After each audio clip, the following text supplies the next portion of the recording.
Sudah mulai saya dengar di mana-mana sekarang. Begitu Allah Akbar, dia sholat sendiri, tiba-tiba sudah rukuk saja. Tegak berdiri lurus itu tidak terang Allah Akbar, Allah. Ketika ditanya, kenapa begitu cepat Anda rukuk? Apa jawabannya? Yang saya baca cuma Al-Fatihah. Loh, kenapa begitu? Doa iftitah kan sunnah, membaca ayat kan sunnah. Maka saya tidak lakukan.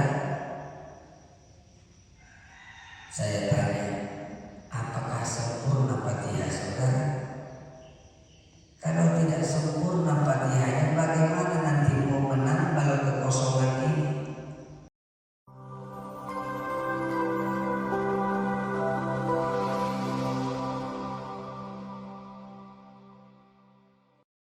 Assalamualaikum warahmatullahi wabarakatuh.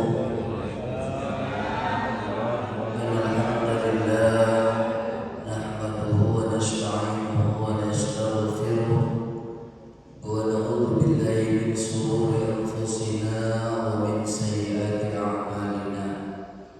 May yahdihillahu fala mudilla lahu wa may yudlilhu fala hadiya lahu. أشهد أن لا إله إلا الله وحده لا شريك له وأشهد أن محمدا عبده ورسوله صلى الله عليه وسلم لا نبي بعده أما بعد. Selalu bersyukur akan nikmat dan rahmat dari Allah, bil khusus nikmat kesempatan yang masih Allah berikan kepada kita, masih Allah bangunkan kita di subuh ini. Mudah-mudahan andai pun Allah memanggil kita, dipanggil dalam keadaan husnul khatimah. Amin ya rabbal alamin. Salawat salam kepada Rasulullah sallallahu alaihi wasallam. Allahumma shalli ala sayyidina Muhammad wa ala ali sayyidina Muhammad. Mudah-mudahan salawat salam yang kita bacakan, kita sampaikan, mudah-mudahan diijabah dan diberikan syafaat kepada kita. Assalamualaikum ya Rasulullah, assalamualaikum ya Habibullah, assalamualaikum ya Nabi. Bapak Ibu hadirin yang dirahmati Allah, Rasul mengatakan man shalla alayya sholatul muwaddi'in. Siapa-siapa yang melaksanakan sholat, hendaklah sholat yang ia lakukan itu dia anggap sebagai sholat terakhir dalam hidupnya. Sholat muwaddi'in, sholat yang terakhir dalam hidupnya. Supaya apa? Timbul rasa dalam diri kita melaksanakan sholat. Sebab sholat itu ra'su kulli syai'. Sholat itu menjadi inti dari semua yang kita lakukan. Sholat itu menjadi pemimpin dari segala amal ibadah yang kita lakukan pun nanti di akhirat. Sholat itu menjadi amal pertama yang dihisab dan diperhitungkan Allah Subhanahu wa ta'ala. Jadi sholat ini bukan sekadar ritual berdiri, ruku, sujud. Maka sholat itu dibagi menjadi 3 bagian dalam rukun. Yang pertama rukun fi'li. Rukun fi'li itu adalah rukun perbuatan kita. Berdiri, ruku, i'tidal, sujud, duduk antara 2 sujud, duduk tasyahud awal, duduk tasyahud akhir. Itu bagian daripada rukun fi'li yang harus sempurna dalam gerakan. Masih banyak kita, walaupun dia tidak termasuk kepada suatu yang dalam konteks yang membatalkan, tapi kesempurnaan kita tidak pas. Salah satu contoh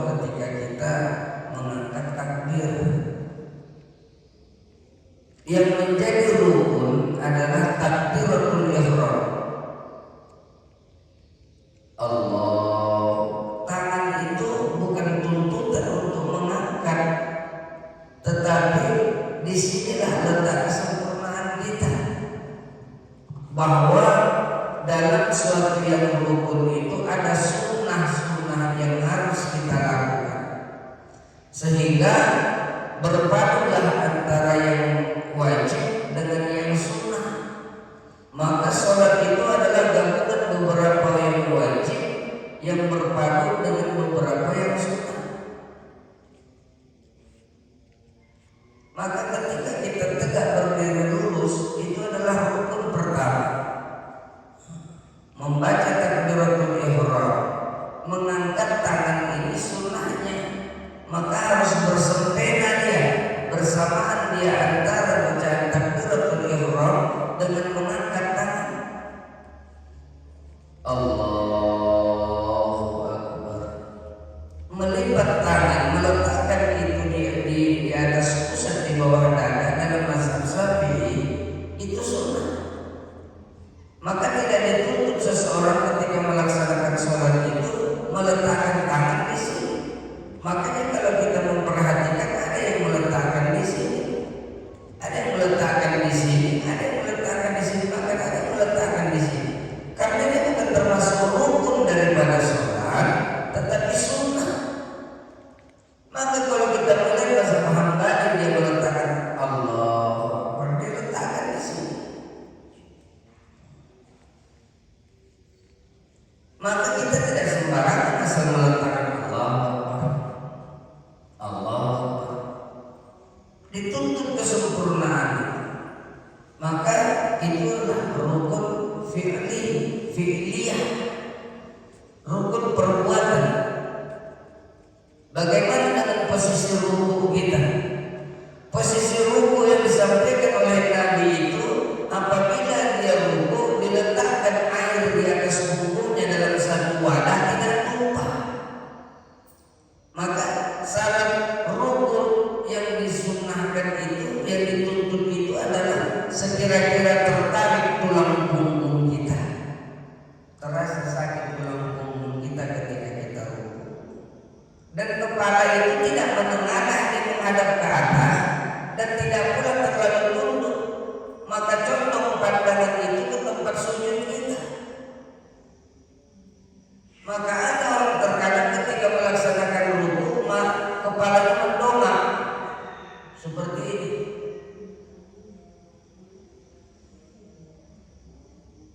Duduk antara dua sujud, duduk kadang-kadang kita duduk tasyahud akhir, masih kita dalam posisi duduk tasyahud awal. Padahal itu sudah masuk kepada rukun dia dalam sholat, dalam fikih sudah itu rukun fikih perbuatan kita. Yang kedua rukun qauli. Fatihah itu dituntut untuk sempurna dalam penyebutan. Lain hal kalau dia bawaan logat,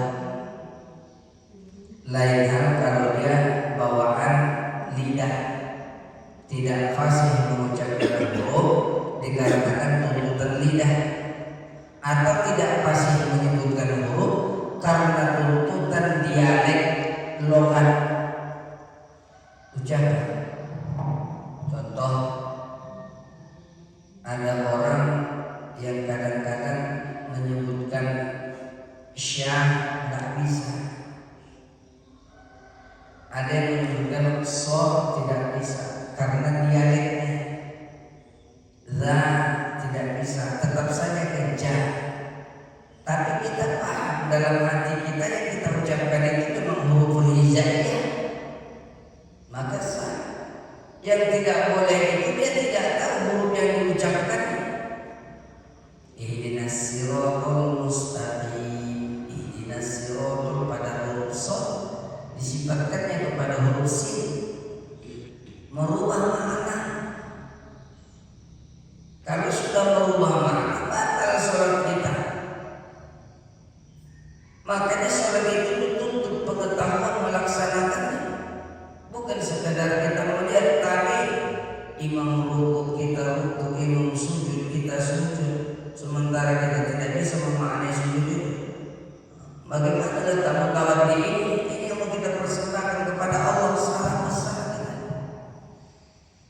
Timbullah rasa menyesal, terserah Tuhan saja, terserah Tuhan saja, mau diterima syukur dan diterima tidak apa-apa, tidak bisa.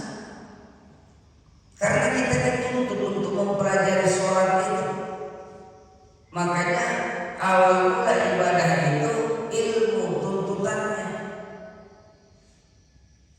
Makanya ilmu itu fardhatun 'alal kulli mu'minin. Maka menuntut ilmu itu menjadi fardu, menjadi kewajiban bagi setiap orang mukmin. Tidak bisa sekedar membaca. Kalau sekedar membaca, tidak kita pertanyakan, tidak kita gurukan, salah. Sebab apa? Buku itu adalah guru yang tidak pernah marah. Pas anu ala zikri in kuntum la ta'lamun. Bertanya kepada ahli ilmu jika kalian tidak mengerti. Jangan hanya membuat saja tanpa pernah kita pertanyakan. Bagaimana sih bacaan saya?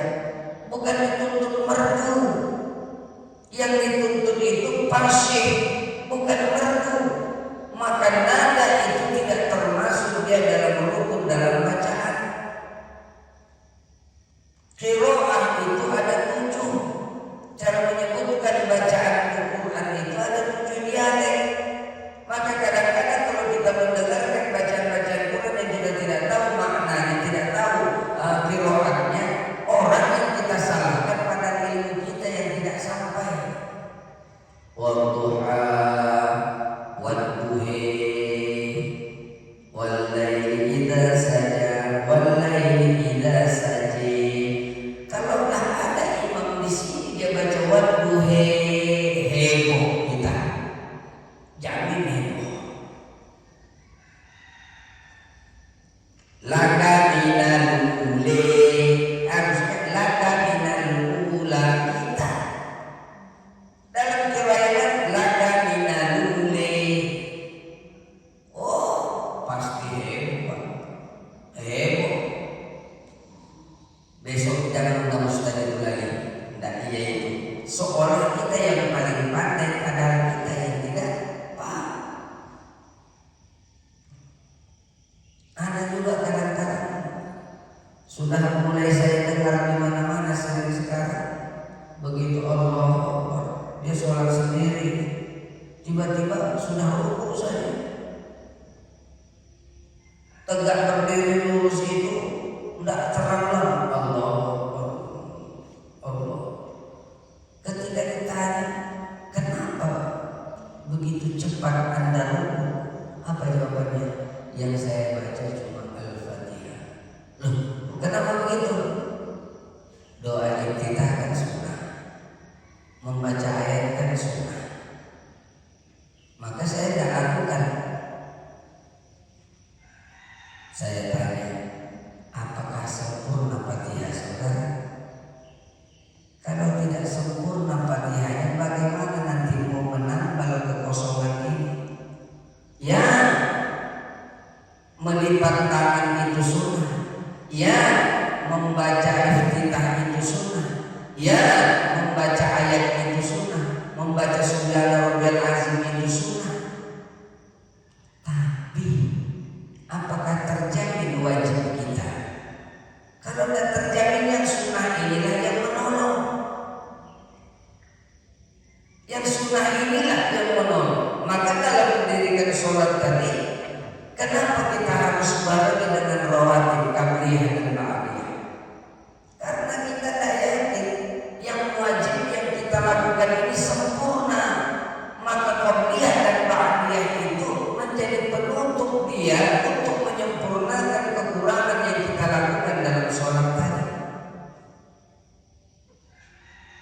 Kalau perkaranya nanti kita saja capek ibadah, yang capek itu Pak bukan badan kita. Dalam ibadah yang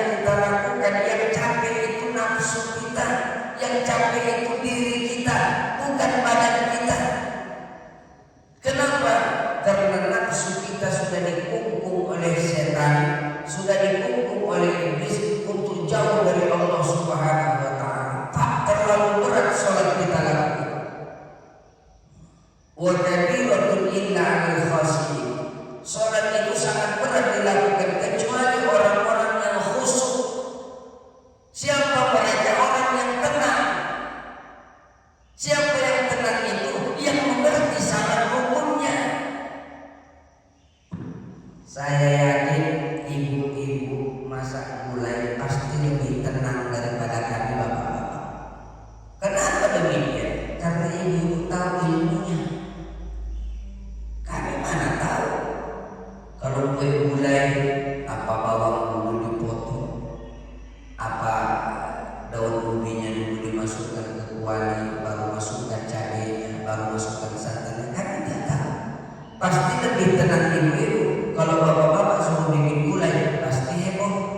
Gila bertanya, mana dulu kok, mana duluan ini, mana duluan. Kenapa? Karena kita tidak tahu. Sementara ibu-ibu begitulah ibadah. Bagi yang sudah mengetahui, dia akan tenang melaksanakannya. Sementara yang tidak tahu, maka akan banyak kita lihat cacatnya, akan banyak kita lihat celah kesalahan yang dia lakukan dalam ibadah tersebut. Jadi man shalla alaihi salatan muwaddi, siapa yang melakukan sholat itu, anggaplah itu sholat terakhir dalam hidupnya, supaya dipaksakan dia untuk tenang dalam melaksanakan ibadah. Fi'linya sudah dia sempurnakan, qaulinya sudah dia coba untuk mengucapkan dengan sempurna. Yang ketiga, rukun qalbinya, hati. Ketika datang kepada Allah, apa yang kita katakan? Ilahi anta maksud. Ya Allah, engkau yang kumaksud. Tujuan ibadah ini menghadap Allah. Maka ketika kita tegak berdiri dalam melaksanakan sholat itu, dituntut kita satrul masjidil haram, wajah kupadamkan kepada satrul masjidil haram, sementara hatimu munajatkan kepada Allah Subhanahu wa ta'ala. Hadirkan Allah, artinya hadirkan rasa dalam sholat itu. Menghadirkan Allah maksudnya hadirkan rasa. Bagaimana cara menghadirkan rasa itu? Asik. Makanya sering saya ungkapkan ibu-ibu, bapak-bapak, kalau kita mendengar misalnya bunyi saung, terlenyum kita, terayun-ayun kepala, terikut-ikut gerakan badan, itu karena asik. Ada orang yang pandai bersiul, dengan siulannya bisa diikutinya dengan gerakan dia bersiul. Itu karena asik. Kenapa kadang dalam suatu acara kita lupa waktu? Karena asik. Asik inilah yang ditumbuhkan ketika menghadap Allah Subhanahu wa ta'ala. Bagaimana cara menumbuhkannya? Man arafa nafsa faqad arafa rabbah. Kalau kau kenal dirimu, kau kenal Tuhan. Mengenal inilah yang membuat kita, kalau kenal pasti timbul rasa sayang kita. Tidak mungkin Bapak Ibu kita merindukan orang yang tidak kita ketahui. Salah satu contoh, rindunya hati kita kepada Rasulullah SAW, tapi tak pernah kita jumpa dengan beliau. Takkan hikayatnya, riwayatnya, sejarahnya telah sampai kepada kita. Karena telah sampai itulah kita mencintai dia, walaupun kita tidak pernah bertemu dia. Jangankan bertemu, membayangkan wajah Nabi saja masih banyak kita yang sulit. Maka datang kepada Allah ini, bagaimana kita datang kepada Allah? Wujud yang tidak nyata, wujud yang tidak dituntut untuk adanya, tapi dia wajib ada. Bagaimana kita mengimani ini? Sembahlah Tuhanmu yang jauh tiada berjarak, tapi dekat tidak berantara. Yang jad wajib wujud, jad yang wajib ada, tidak tapi tidak dituntut yang untuk berbentuk. Yang punya kuasa yang terhingga, yang kalamnya menyentuh kepada seluruh aspek dalam kehidupan kita, yang hayatnya dipinjamkan kepada kita, yang basornya dia pinjamkan kepada kita, yang samanya dia pinjamkan kepada kita, yang ilmunya dia pinjamkan kepada kita, yang kudratnya dia pinjamkan kepada kita. Saking sayangnya Allah itu dia pinjamkan semua.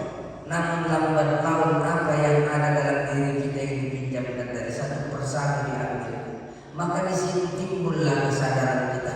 Kenapa semakin tua semakin ragu mata kita, supaya tidak silau memandang dunia.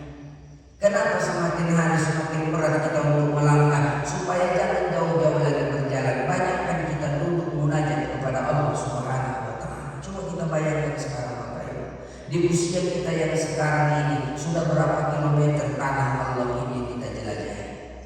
Sudah berapa banyak beras yang kita habiskan masuk ke dalam perut kita?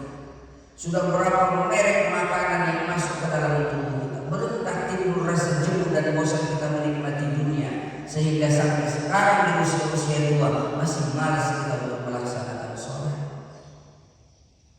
Masih timbul kesombongan kita. Apa tunggu Allah letakkan kita di sini? Tidak mampu lagi bergerak kita dengan banyaknya penyakit, baru kita datang kepada Allah. Apa tunggu terhukum kita dulu, lemah seluruh badan, baru kita datang kepada Allah? Terlalu cinta dengan kehidupan dunia ini, waqarahiyatil maut. Sementara kita tahu kematian itu pasti datang, tapi tidak pernah kita persiapkan. Justru semakin menimbun hawa nafsu, sementara melemahkan terus akan keimanan yang ada dalam diri kita. Maka jangan terjebak dengan kehidupan. Bukan dituntut kita untuk melaksanakan sholat itu misalnya harus seperti ini, harus seperti ini. Pelajari syarat hukumnya lengkapi. Masalah terima tidak diterima urusan Allah. Jangan pernah menyerah. Terserah Tuhan saya di temo tidak bisa. Karena kita dituntut untuk mempelajari itu. Kalau sudah kita pelajari kita lengkapi syarat hukumnya, maka insya Allah tujuan kita tercapai. Waridoka matlubi. Kalau sudah Allah kita masuk, ridhonya dapat pada kita karena ingin dekatnya kita kepada Allah. Allah ridho perbuatan kita. Kalau sudah Allah ridho perbuatan kita, maka kita akan mendapatkan janji Allah Subhanahu wa Ta'ala. Apa janjinya? Janji Allah itu nanti kita akan dipanggil ya ayyatuhan nafsul mutmainnah, yang dekat dengan Allah, yang dicintai. Irji'i ila rabbiki radiyatan mardiyah. Rabbiki radiyatan mardiyah. Radiyatan, kau diridhoi, mardiyah, kau pun senang mendatangi panggilan. Pada khuli bi ibadi, masuk dalam golongan hamba-hamba yang dicintai. Wadkhuli jannah, hadiahnya Allah siapkan kepada kita semua.